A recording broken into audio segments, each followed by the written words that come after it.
되게 좀 많이 깔아놓으셨잖아요. 법인으로도 많이 있으실 거고 개인으로도 많이 있으실 거고 네. 뭐 이렇게 꽉꽉 차 있으실 텐데 네. 그런 하락에 대한 두려움 이런 거 없으세요? 왜냐면 주구장창 올라오기도 했고 네. 또 초반에 많이 고생을 하시기도 하셨고 네. 5년 넘게 막 이렇게 네. 힘들게 마이너스 40%까지도 보셨는데 네. 좀 앞으로 진행될 흐름에 대한 두려움, 하락장. 그러니까 하락장에 대한 두려움이 없다라고 하면 그건 거짓말이고요. 하락장이 당장, 그러니까 저는 기본적으로 영끌은 하진 않고요. 저는 항상 제가 어떤 위기가 왔을 때 대응할 수 있는 현금을 좀 별도로 확보를 하고 있고요. 그 현금은 절대 안 씁니다. 딱 키핑해놓고 네, 네. 긴급 상황에서만. 네, 그 자금은 생활비가 됐던 투자가 됐던 절대 쓰지 않는 자금이 항상 있고요. 사이드에 좀 있고요. 그 다음에 하락장이 왔어. 근데 내가 그거에 대응해서 매도를 못 쳤어. 그럼 결과적으로 갖고 가야 되거든요. 그래서 제가 아까 말씀드렸다시피 버텨도 이길 수밖에 없는 물건을 사죠. 그러니까 예를 들면 인근에 있는 신축 아파트가 15억이야. 근데 내가 재개발 이쪽에 투자하는 총 매입가가 10억이야. 그 말은 이제 그 다음에 하락장이 왔어요. 그러면 이 15억짜리 아파트가 계속 떨어질 거란 말이에요. 그런데 얘가 15억짜리가 14억으로 떨어져도 나는 4억 이익이에요. 13억으로 떨어져도 난 3억 이익이에요. 12억으로 떨어져도 난 2억 이익이에요. 물론 이 아파트가 떨어지면 이 재개발 지역은 더 떨어지죠.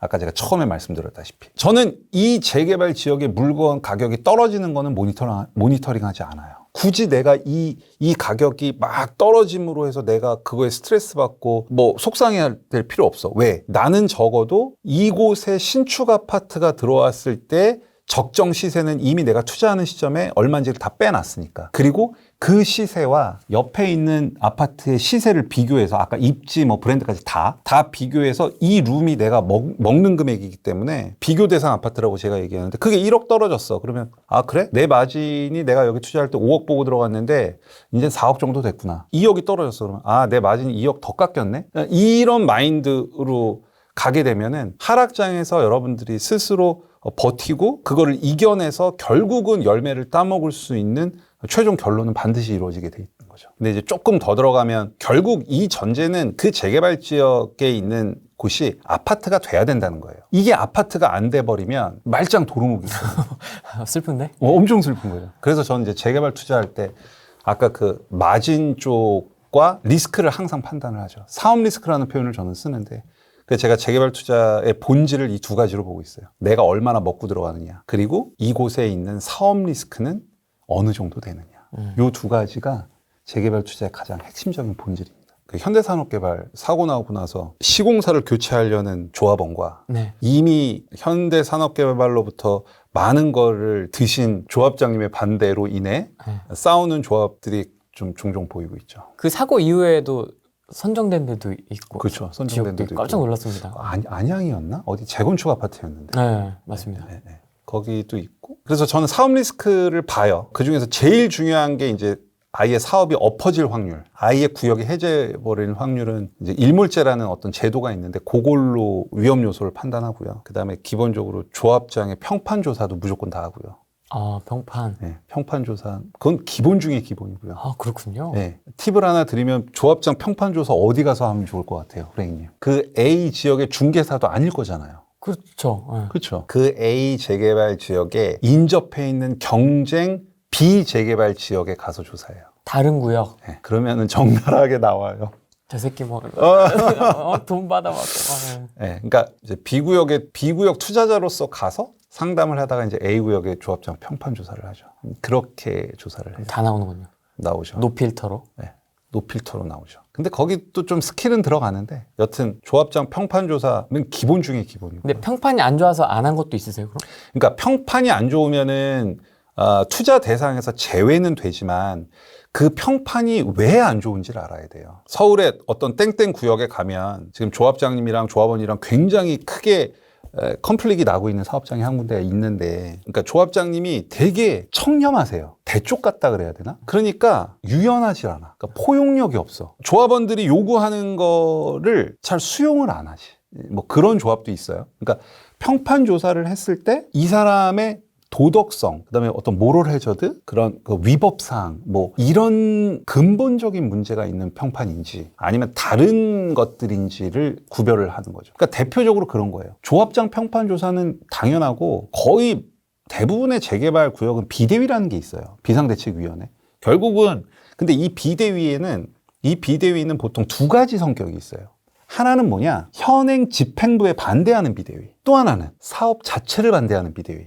그렇죠. 그렇죠. 네. 비대위가 있으면 투자하지 말까가 아니라 비대위가 있으면 그 비대위의 성격을 봐야 돼요. 조합 집행부를 반대하는 비대위인지 재개발 사업 자체를 반대하는 비대위인지 그리고 이 비대위의 세력이 얼마나 큰지. 예를 들면 재개발 구역 내에 주택이 990개가 있고 상가가 10개가 있어요. 근데 990명은 찬성하는데 이 10명의 상가 주인들이 반대를 해. 그래서 비대위가 형성이 됐어. 그러면 그렇게 큰 비대위는 아닌 거죠. 있다 하더라도. 근데 저기 경기도 땡땡 구역에 가면 10명이 상가 주인인데 이 한 명당 엄청 큰 상가 건물을 하나씩 갖고 있는 거예요.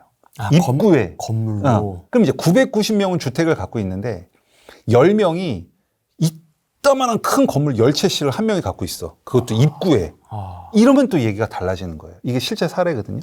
이러면 얘기가 달라지는 거예요. 그러니까 그거는 완전히 케이스 바이 케이스예요. 거기 가서 보고 판단을 하는 거죠. 그리고 만약에 비대위가 굉장히 막 엄청 싸워. 그러면 가격은 당연히 쌉니다. 리스크가 있으니까. 그러면 저는 이 갈등들이 해소될 가능성을 타진을 하죠. 그래서 해소될 가능성에 무게 중심을 더 주면 사죠. 그러니까 이거는 사실 어떻게 명확히 설명하기 좀 힘들어요. 약간 이거는 경험도 좀 있어야 되고 경험에서 지식도 좀 있어야 되고 상상력도 좀 필요한 것 같고 그러네요. 제가 어떤 구역 갔더니 진짜 비대위 사무실도 있고 조합 사무실도 있고 맞아요. 서로 이렇게 마주보고 이게 뭐 하는 거지 지금 싶더라고요. 사무실이 각각 있더라고요. 그쵸. 그럼 어디로 들어가야 되는 거지? 이렇게.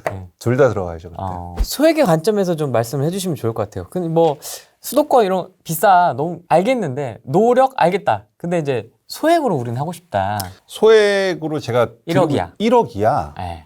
1억 이하면은 두 가지로 말씀드릴게요. 한 1억 정도 된다. 1억 정도 된다 그러면 제 지역은 얘기를 못 하겠고요. 왜냐하면 또 이 반론이 올라올 수 있기 때문에 1억 정도 된다라고 하면은 저는 신속통합기획, 그러니까 작년에 신속통합계획이라고 신속통합계획이 뭔지를 설명을 다 아시려나? 한번 방송을 해서 다 아시나요? 신속통합계획이 지금 21곳이 선정이 됐고요. 37곳이 지금 떨어졌단 말이에요. 근데 그 37곳도 이미 서울시에 올라갔다 떨어진 곳인데 미선정 구역 중에 잘 찾으면 1억 정도로도 지금 살 수 있는 것들이 있어요. 근데 여기가 지금 토지거래 허가로 묶였기 때문에 결과적으로는 실거주를 하지 않으면 안 되는데 대지집은 18제곱미터 이하는 지금도 거래가 돼요. 얼마 전에 그 토지거래 허가 구역의 18제곱미터 이하를 6제곱미터 이하로 바꿨거든요.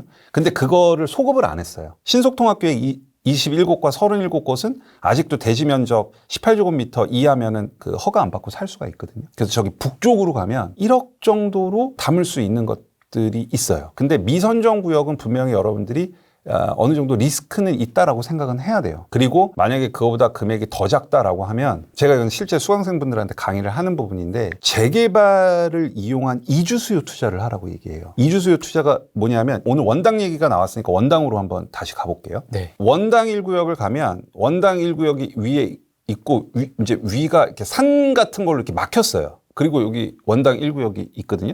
그리고 나서 옛날 기차역인데 이렇게 이제 지금은 폐역된 곳이 있고 그다음에 쭉 내려오면 이제 원당역으로 나오는데 여기가 지금 2주잖아요. 근데 여기 대략 한 1,800에서 2,000 가구가 산단 말이에요. 그럼 이분들이 2주를 해야 되겠죠. 그렇죠. 그러면 원당에 사는 사람들이 그래 이사 가야지. 그리고 뭐 일산 주엽동으로 올라가겠어요. 아니면은 뭐 저기 은평구 불광동으로 가겠어요. 다 그 근처에서 찾을 수밖에 없단 말이에요. 그렇죠. 불과 한 3, 4개월, 5, 6개월 만에 1,800 가구는 어딘가로 이사를 해야 돼요. 그럼 그 근처에 있는 전세가가 어떻게 되겠어요? 들썩들썩. 들썩들썩하죠. 그러면 들썩들썩하면 매가를 밀어 올릴 수밖에 없다는 얘기. 이게 이주 수요 투자거든요.